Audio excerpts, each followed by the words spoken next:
नमस्कार, आप देख रहे हैं महानगर समाचार। मैं हूं आपके साथ श्वेता।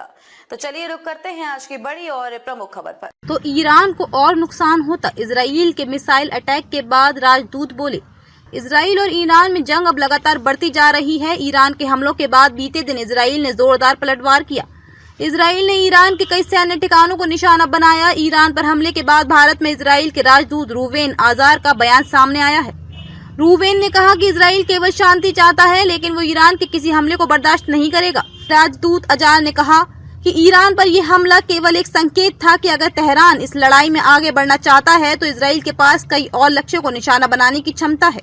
ईरान के सैन्य ठिकानों को बनाया निशाना। राजदूत ने आगे कहा कि इजराइल ने जो किया वह बहुत ही सटीक हमला था, जिसमें ईरान की वायु रक्षा प्रणालियों को नष्ट किया गया। इस हमले में ईरान के मिसाइल और ड्रोन कार्यक्रमों से जुड़े सैन्य प्रतिष्ठानों को भी निशाना बनाया गया।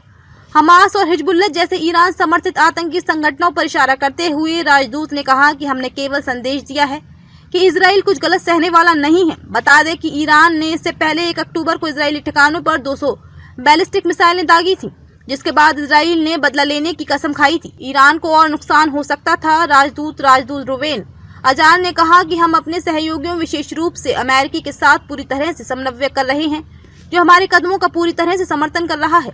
उन्होंने कहा कि इजराइल ईरान को काफी नुकसान पहुंचा सकता है, लेकिन हमने जिम्मेदारी से ही अपनी प्रतिक्रिया दी और इसे सीमित किया, क्योंकि हम केवल हमास की सैन्य क्षमताओं को पूरी तरह से खत्म करने पर अपना ध्यान केंद्रित कर रहे हैं। तो ईरान को कीमत चुकानी होगी।